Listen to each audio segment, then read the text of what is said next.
Good morning, folks. In the afternoon. Our mornings are getting later and later. I know. In case you haven't noticed. We do a lot of stuff in the mornings. It's just getting around to the matcha is coming a bit later. We have our coffee first and Sometimes chit-chat. 2 coffees. Raven has 2 coffees. This Back in the day, we had a spliff and a coffee. But, spluffy. the good old days. Oh, we were supposed to click first. Oh, yeah? Sorry. Click to you, dude. Cheers. Cheers, everybody. Prost to all my German friends. Skin off your nose to my British friends.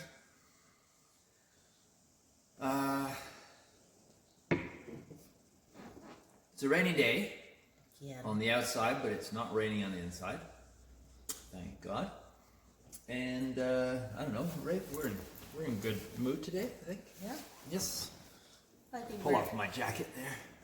tend to be in a good mood. Most days you get the odd crappy The day. odd little burp of annoyance or Yeah. whatever. We were talking this morning about some ideas and plans and processes we've been going through for our own personal, reality picture that we can bring in or move or shift. And many of you guys know that we were planning or have been trying to sell our place, and then we were planning on moving somewhat closer to Toronto to cut our driving time and our clients' driving time in half, bringing it back to what seemed to work really well when we were living in Fergus, so sort of an hour and a half to 2 hours max. And I more so since this whole, I like to call it Corvid-19. So it's all about Call crows. it Corvette. It's all about crows. Corvette. But anyways, throughout this whole lockdown thing, I think a lot of people probably have the same thing. There's been a lot of good that comes of it. It definitely causes you to reevaluate things based on a million different elements. And we've reevaluated a lot of things as well. Nothing carved in stone, but just we thought we'd share some of our mulling overs with you guys. So we're thinking now that if we were to move 2 hours closer to Toronto to make business flow a little easier for people to get to us and us to get to them, what we would be doing is carrying debt forward, debt in the form of mortgages, whatever, all the things that we would have to maintain on the hamster wheel, using that as a good metaphor, I think, that is necessary to keep up I would say a minimum, and this is not a fancy home either, 2 hours from Toronto, we're looking at, and not with a lot of land, like that's 2 acres maybe, we're looking at 650,000 and up. And to do that, we have a very good chance that with whatever we come clear with after selling this place and paying off any debts we've incurred, we would still be carrying quite a big mortgage, and we may be willing to do that. That's what we calculated for. But now we're thinking, number one, we have no idea after this thing if we could be secure in taking on such a big mortgage. And would enough people come to us? So we had to really think about that one and reevaluate. And we have toyed around with a few other ideas because we really, Raven and I sat down and we said, do we want this? Do we want to continue what we've done for, 30 years, carried, Just big roll it mortgages forward. and roll things forward and just to snowball our debt, but carry it and unbegrudgingly. But now that I'm getting a little bit older, and it's not that I'm getting more feeble or anything, but I'm starting to get a little pickier with what I'm willing to do and for what. And as much as I love tattooing, I've now come to a point where I don't want to tattoo for 48 hours of the day and have like what I've used to be doing before, where there'd be a party happening in the house and I'd be listening to it or someone visiting, and I'd be listening to it through the doorway while I'm tattooing. So now that I'm a bit older and I've gone through the almost 5 years here with Raven, we've both sat down and we've talked, and we said, maybe we need to do a complete overhaul with our habit patterns and actions. So we're actually considering the idea of, we had a survey done last year. We are planning on selling 50 acres to our neighbors of forest, and we're planning on keeping 63 acres for ourselves and selling the house and barn on about 20 acres. The 63 acres that is ours, we're considering the very real idea and possibility of maybe moving to that piece of land, having a very modest home built off-grid, like just really simple, with the idea that we could move into it when it's just livable, and then over time, when money comes in, we can fix it up better, do the finishing touches and so on. We're willing to do that if it meant that we could either have zero debt or very, very close to zero debt. Yep. We just started to think, like, what is it like to not have debt? And we honestly have not a clue.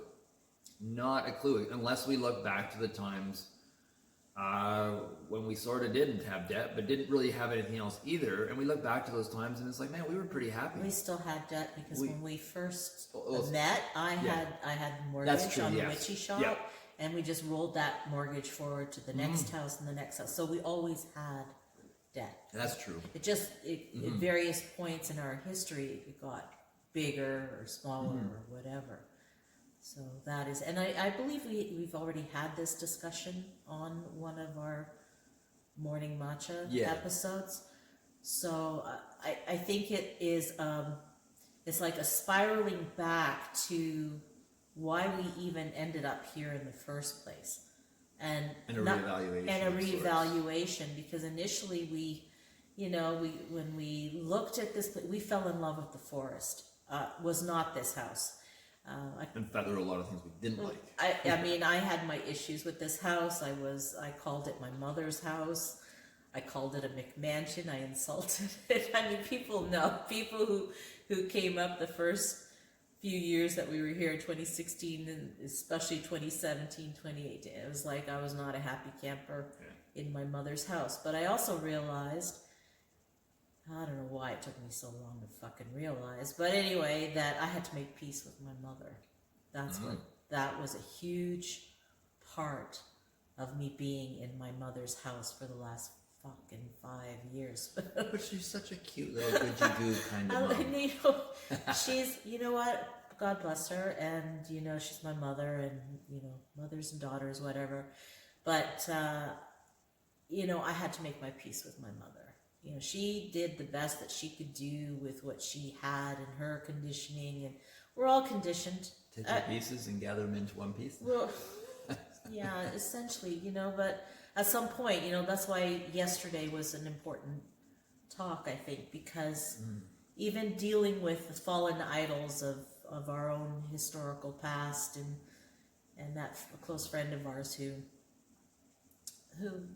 turned out to have secrets that were very uncomfortable for us to hold space for.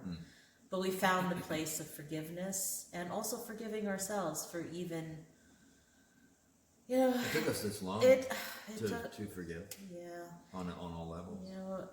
The further out you step from the whole 3D constriction, you start to see things very differently in this lila, this play, this divine cosmic theater that we're all participating in. Well, nothing is either or. Nothing is black or white anymore for us. Like we keep talking, that comes up all the time. That it's like multiple levels and layers of an answer, and nothing is just. I mean, do I want to bitch slap a few people? Fuck yeah. Do I want to grind the abusers of children into the ground? Fuck yeah. And God bless the Christians. God bless the Christians, because somehow in their paradigm they have this capacity for forgiveness. And I'm not there yet. Like, I'm working on it and I'm getting there. a step at a time. Although the early Christians, the idea of forgiveness was, well, if you burn, then your soul is forgiven. I think it was different historical periods, and whoever took over, wasn't that Constantine and those like oligarchs? The way I see it, there were Christians and there were Christians. Yeah. There were pagans and there were pagans. There were Romans and Romans. There were, like there's no. That's like saying, like when we first moved up here, a few people used to refer to people from the city as Cityots. Yep. And in many ways, we were Cityots. We were, but in essence, really, anyone from the city or has been to the city, is everyone in the city exactly the same? No. Is everyone in the country exactly the same? I think maybe once I might have thought that was the case, even though I came from the country. We've met a few tards out here too, but also wonderful people with integrity as well. The city has Cityots. The country has whatever their undesirables are. Yeah. Each have their own flavor. Yeah. Some taste some more sour than others. Spit it out. But anyways, back to our main topic.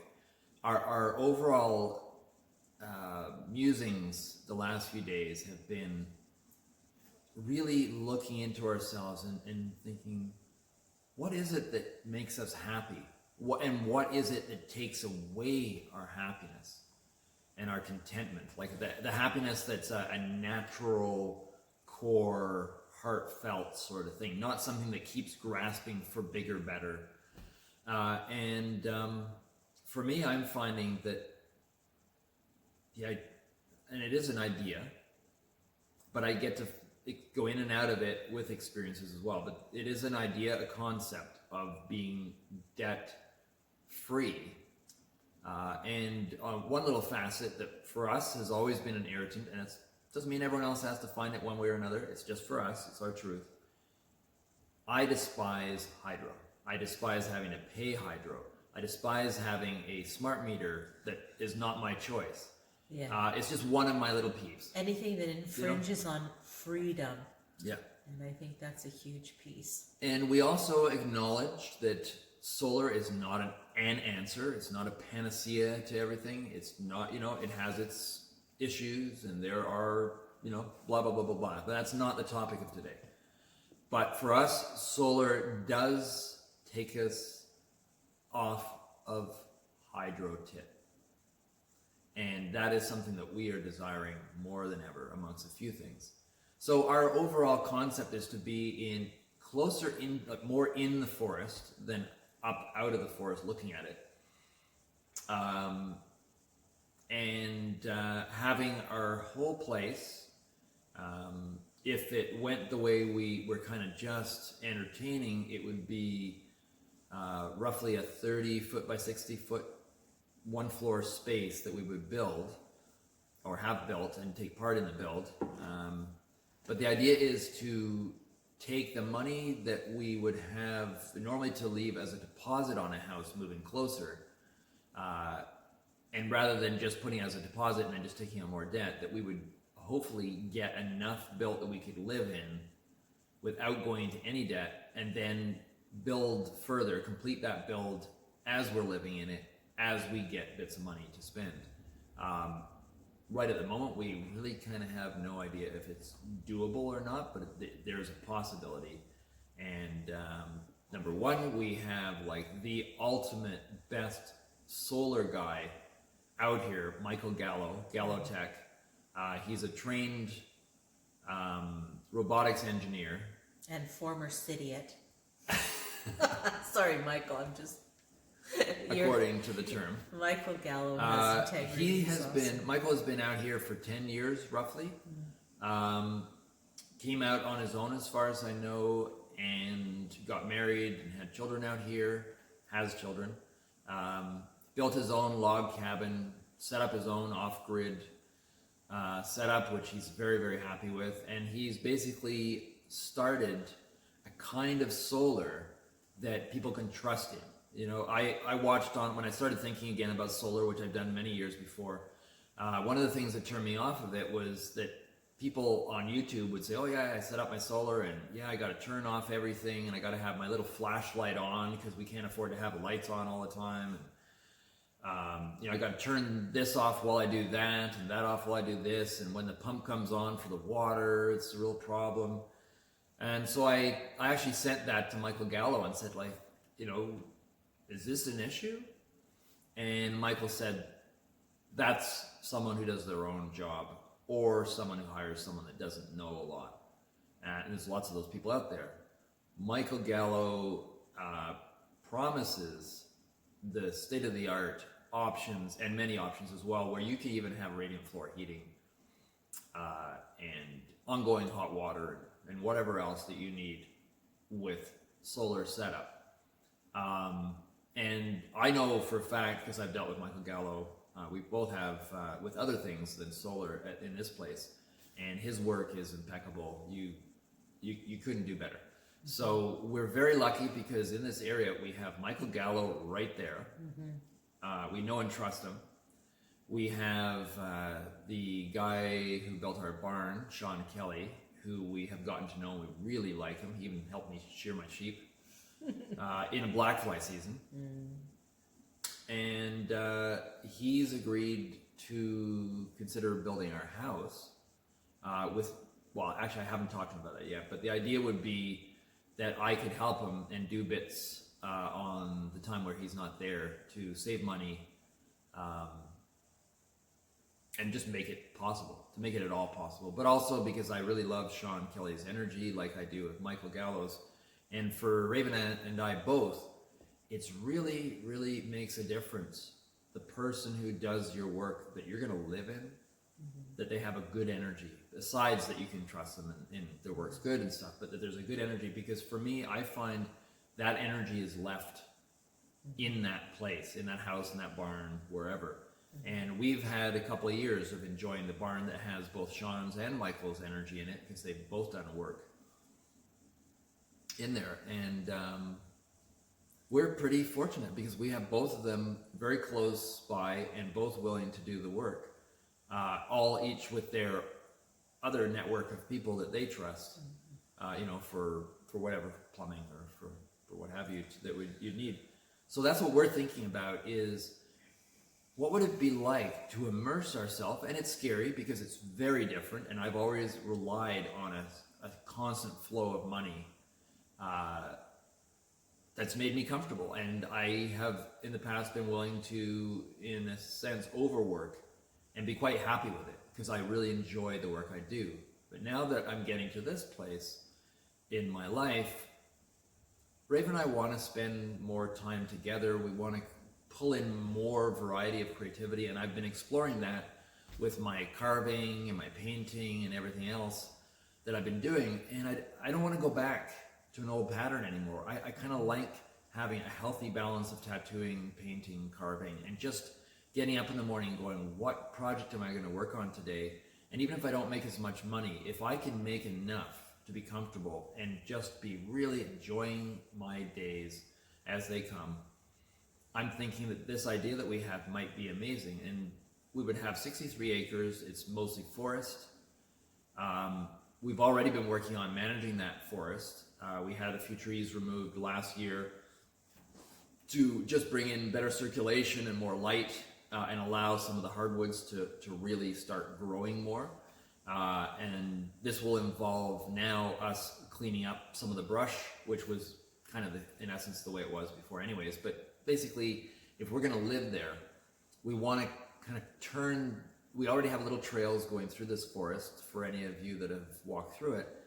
And we really want to just take it one step further into what we value. And for us, I don't know if it's childhood stories, definitely that, our childhood for everyone affects our value system. And I really like the idea of kind of the storybook enchanted forest feel. I like the idea of the Holy Grove. The Holy Grove, secret garden, all these terms kind of conjure up something that we really are drawn to. And doing this possible thing that we're talking about would open up this possibility, the potential for us to be immersed in a world that we love and that we could nurture and tweak to just perfect to our liking, that kind of as much of a as minimal of a disconnect between us and nature as possible. So it encourages us to further communicate with nature in our daily lives, and also with the house to have I don't know what the terms are, but I don't want to just have indoors, outdoors. I want to have kind of outdoor rooms so that you can kind of go from directly indoors to rooms that open up, Outdoor large spaces. Large doorways, almost like moving a wall, like a garage door type of thing, so you can open up a room, but also that you could have outdoor rooms that are good for when it's reasonable outside or with a roof over it. Or even when it's not reasonable outside. Like, one of the things I love about this house was the outdoor porch area that's covered. I mean, I even observed a tornado from that vantage point. It was amazing. Or lightning storms. Amazing. From the views that we have up here, we have seen some pretty amazing storms. So, and that was spectacular. I never got to have that experience and actually be outdoors enjoying it and appreciating all the negative ions coming in. But to do what we're thinking of, it's going to be a challenge in one level, because it's a rigged system we're up against. You can't even, if we needed a mortgage, you couldn't even get a mortgage if you're solar powered off grid. They won't. They want you to already be hooked up to hydro. You have no choice but to submit to their smart meters.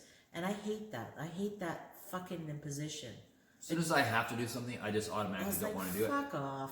It's just that way. Fuck off. I'm not interested in that. But then the banks go, well, fuck you. Yep. We're not going to give you any money. So ideally, we can find a way to do it where we don't have to rely on the banks at all. Yeah.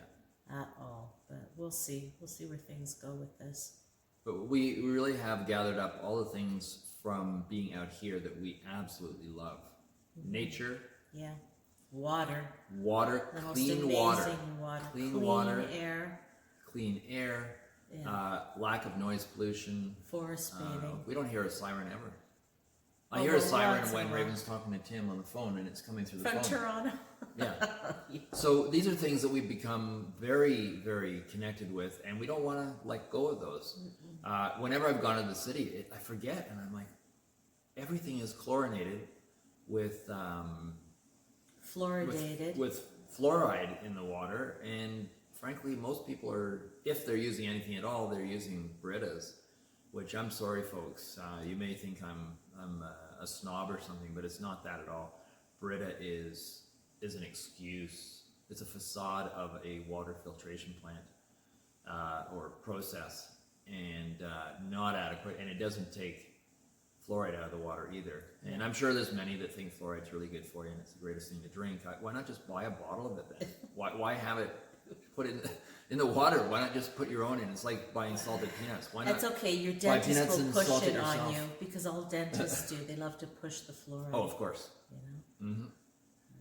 So yeah, anyways, so even if it's our own twisted concept of what clean water is and how important it is and so on,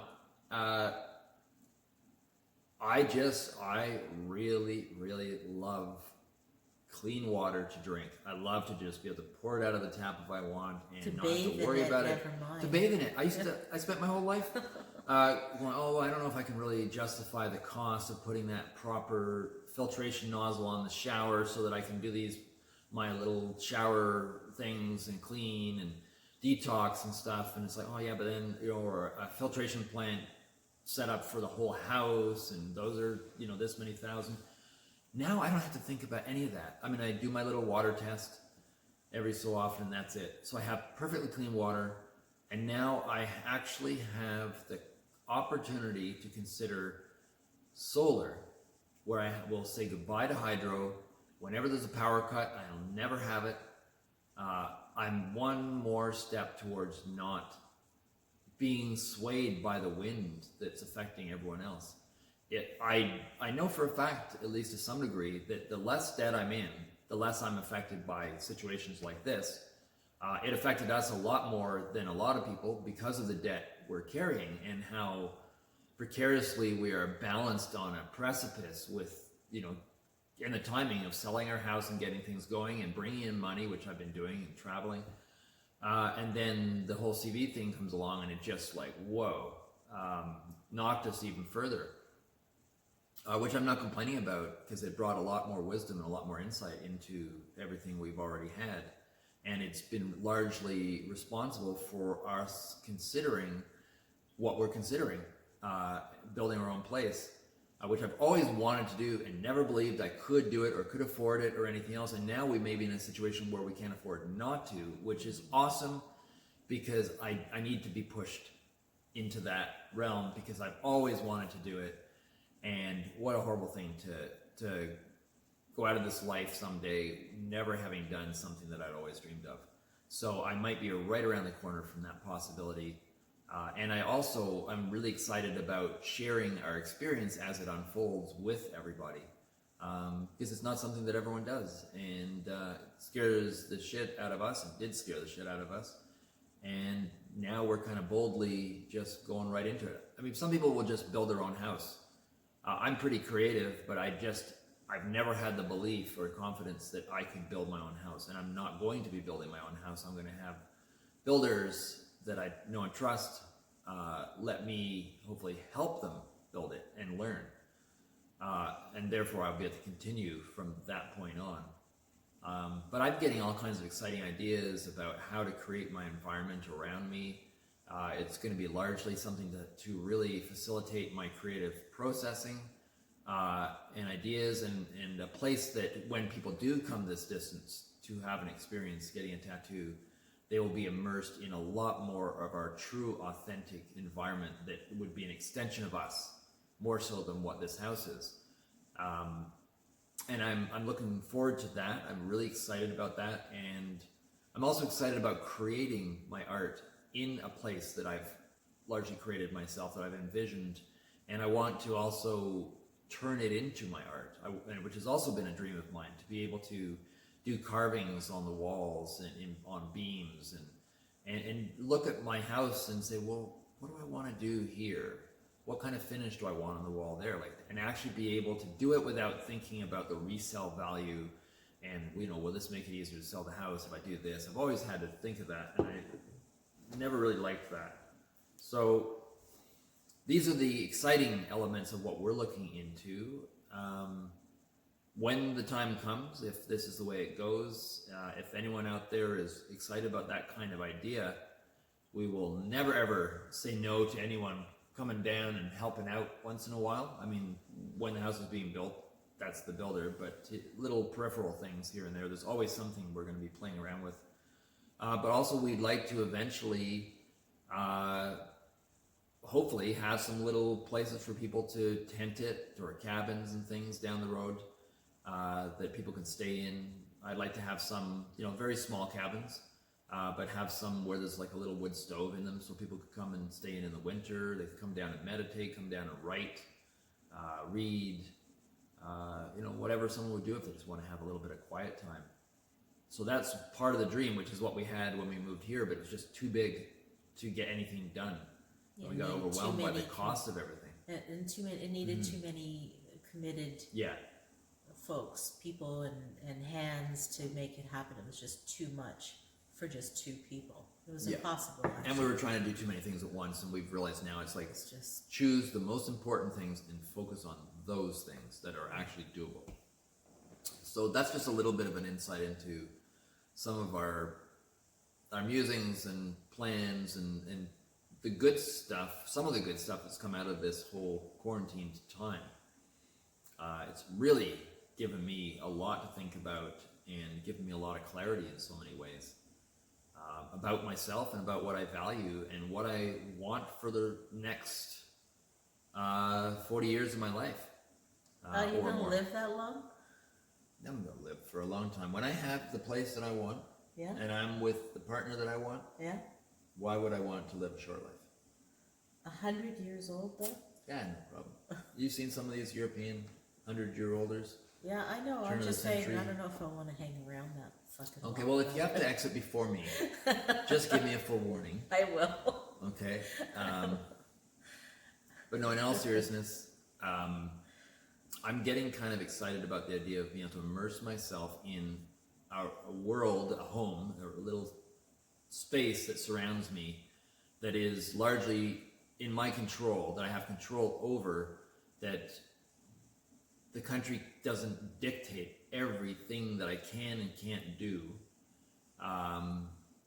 and just that I can just immerse myself in my own creative space and invite people to share my, come on into my creative space and check it out, see what I've worked on today and what I'm doing tomorrow, and so on. So that's why I'm excited. And frankly, 60 years now, I've been happy every step of the way, but it's time to make some good changes. And I think this whole CV lockdown has basically been gracious enough to share these findings with me, point the way. And I'm really grateful for that, because maybe without this whole CV thing, maybe we wouldn't have come to this place, and we would have just sold and rushedly gone searching for another place and panically chose the least offensive of our choices and had a good life, I'm sure, but not quite the life that would be our choosing if we had full freedom. And now that's starting to become way more important to us. And also, I want to just mention that just because this is what we're drawn towards doesn't mean that that's a value that someone else needs to have. To me, clean water right there for me is such a luxury. The taste of it is phenomenal too. To have the trees around me, to have these things, I don't need a crowd around me. I do like my company, and I do like to have people to visit, and I love people and interactions with people. I'm a social person, but I really like to have a place where I can invite a handful of people down to set up their tents and hang out and sit around a campfire and share stories, and I can walk them through my place and show them the latest thing I've done. Raven can cook something really cool she's been experimenting with. For me, that is absolute heaven, and frankly, I think we're just around the corner from being able to create that heaven that we're going to immerse ourselves in for this next phase of our lives. Another aspect of this choice that we're thinking of is that the uncertainty topic, that we don't know what's happening in the near future, and if there are going to be other little waves of similar situations to this, regardless of fallouts and all that, but even if they were just waves of irritation and protocols alone with nothing else to it, it's still in the way, it's still uncertainty as far as what you can predict, and it's still going to affect your investments and where you put your money and your hard-earned just the hard work that you put into and what you're life. willing to put up with too. Yeah, because different areas are going to have different challenges, and you're going to have to decide what is it that's really important right now for you in your life, and how you want to live, what kind of health you want to have, and so on. What allows you to be you through the buffeting of a storm here and there. And I think that for us, having not an overly extravagant home, but a really good one, having a lot of our own energy in it, a beautiful, healthy environment, but with the low cost, is going to allow us to weather any storms that come through. We'll be able to have, as we already do because of snowstorms and power outages, we're supposed to have a couple of weeks. We're encouraged to have a couple of weeks of food stored at all times, so we've been used to that. But I just like the idea of living simply, but that's not living without, living very comfortably, but just finding out what is it that I don't need. What is it I don't need to spend money on? And frankly, I've been so used to being on the hamster wheel, and as soon as anything comes in, it's just a matter of choosing what are we paying off next, or what percentage of a bill are we paying next. It's just been that way.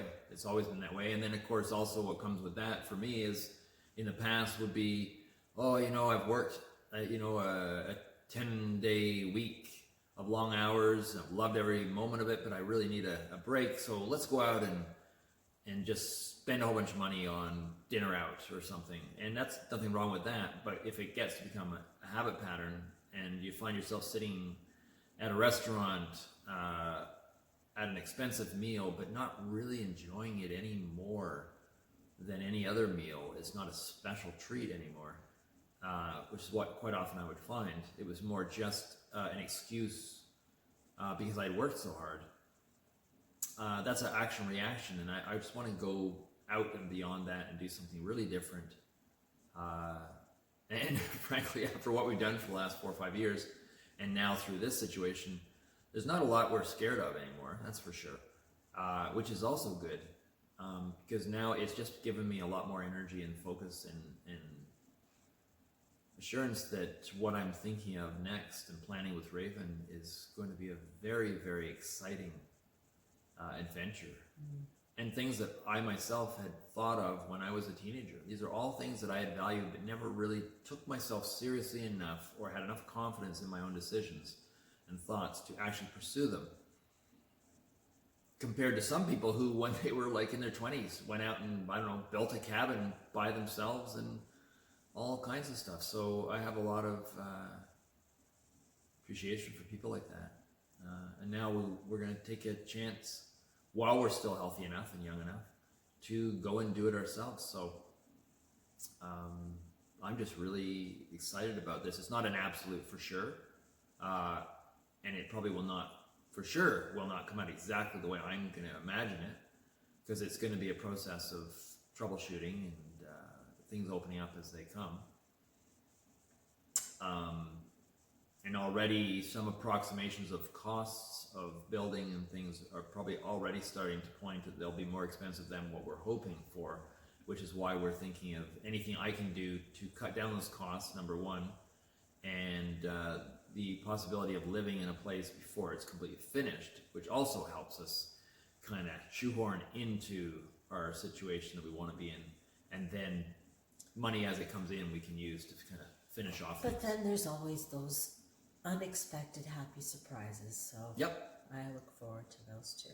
Yeah, I could walk down to that barn, potentially, hypothetically, and there could be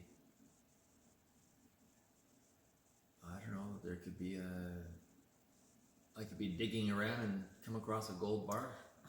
Okay. And go, hey Rave, look at this. Yeah. Right. But yeah, no, I'm not making fun of Raven. I open myself to even the most radical possibilities of what could be something that we could fall upon that would change what we think are our limitations at this point. You never know. We never knew that this CV thing would happen, good or bad. It's like the furthest stretch of our imagination. No one would have thought of it.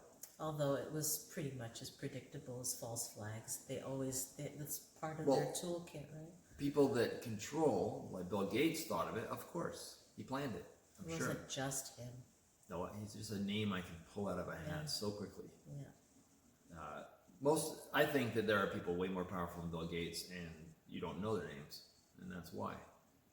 Because they're powerful as well. But anyways, it doesn't really matter what I think, and I could change my mind tomorrow. I never would have anticipated this happening, and the good side of that is, therefore, things could be happening tomorrow that I also couldn't anticipate that are a lot more favorable than that. And yeah, in our case, something could end up costing less than we thought. We could come across something that we weren't expecting that makes things more doable or speeds up the sale of the house or who knows what. But I'm excited. I'm super excited. And also we have, according to the weather forecast, at least 7 days starting tomorrow of sunny with cloudy periods, no rain, and reasonably mild temperatures that I'm going to be able to work on my door Today I'm going to work on as much as I can on my bear skull, and I will continue working on the bear skull to finish off. But because some supplies I'm going to be waiting for to come in, some gems. It's going to be sort of put onto the back burner, and I'm going to get started on my Sacred Door project, my portal into a new paradigm for all of us. Yay. Yay. And also in being able to, if I want, I can work on the door for the morning, and then the afternoon go and work outside in our new little area that we're preparing for our house, or vice versa. But I have that freedom to play around with things, get a bit outdoor. I'm going to try and work on the doors outside anyways, because it's kind of dusty sanding them off. And then I get to start drawing, planning the picture. And that's truly the most amazing part for me. And I'm thinking at the moment I'm going to draw and create the patterns on my doors directly on them, rather than doing a sketch small and then just reproducing it onto the doors. That's what I would like to do, the way I work on people tattooing. That direct focus of my creation on the doors, rather than focusing my creation on a piece of paper and then reapplying it. Just for me. It's only for me that I just feel that it's creating more energy for my purposes anyways. I'm not saying it's right or wrong for someone else, but for me that's what I'm enjoying. I've probably noticed I've been playing with something here. It's just my Moldavite necklace. I just noticed I was doing it as well. It's got it's a raw piece of Moldavite, so it has a rugged finish. It's the raw finish of the stone, it's kind of a sort of a meteoric glass. But yeah, it's kind of fun just to fiddle with when you're talking. But anyways, we're at 42 minutes. Anything else you want to just finish off? Nope. Before we say goodbye? No. Ciao for now. Ciao for now, folks. We welcome your comments and feedback. Any ideas you have about our future plans, we would love to hear. If you check on Facebook, there was a post just recently to do with Paul Thompson. So you can even also look him up. I bought a few pieces of his artwork. He's an amazing artist, and we also hired him when we first moved here to do a sketch. A plan more than a sketch, color and everything included, because he does a lot of architectural and landscape type designs, very kind of Earthship, Hobbit, Lord of the Rings, invoking type of vibe to them. I just love what he does, and I love his vision. Unfortunately, his vision isn't something that a large majority will embrace. I think a large majority will find what he does beautiful, but it's either cost prohibitive or it's just not something that would be approved in some of the laws we have for architecture and so on. Or else it would just cost so much to have it done. And so only someone rich could do it if they wanted to. Or a committed community could do it. Yeah. But it's harder to find that. You can find people who love the idea of it, but not the physical aspect of it. Well, even us, we hired him to do a sketch and plan out a concept, but, we couldn't even, fully get our barn built in the time we wanted to have it done. It was just so overwhelming, the cost of things, so let alone rebuild, 100 and something acres of land. But what a vision. And that vision, that reality exists on some timeline, some potentiality, even though it didn't manifest here. And we intend that in our move that we will be able to in some way capture an element of our and Paul Thompson and many other people's dreams that they've shared with us. If we can capture even 10% of that, in essence, in our new place, it's going to be wonderful. And I'm hoping to have a lot of you folks down for some events where people can get together and chat and hang out and enjoy some of what we've already created, and we can share where we're going to go from there. And I'm hoping that some of our ideas can inspire others, because I do know that a lot of people do have similar dreams to us. And for those that do, I'm hoping that what we share helps you realize your dreams as well, and realize that it's not so far-fetched, and that this is now the time to take a leap and do what you want to do, no matter what it is to do. You know, and I'm not here to judge anyone. If, you know, one person gravitates towards you know, computers and gaming and 5G and virtual reality and everything else, that's their prerogative, and all the power to them. It's just a different world than I gravitate towards, and that's not to say my world is better or worse, but it is a realm that I'm attracted to, and I have certain values that are reasons for it. And I know that I have a lot of friends and people that I don't know who very strongly align with some of the values that I have, and maybe we're not that far off from where a handful of other people are going to be contacting us and saying, hey, I really love what you guys are doing, and we're just hovering on doing something like that ourselves, and we're ready to sell our place in Toronto, and we're ready to make a move, make a change, do something, and you guys have inspired us, and we want to do something similar. And then hopefully we can point them in the direction of the right people that we've accessed and found to be really good as part of our process, and maybe those people can help them as well. So, peace out in the spirit of love for all of you. Please stay tuned for our next morning matcha, and have a wonderful day.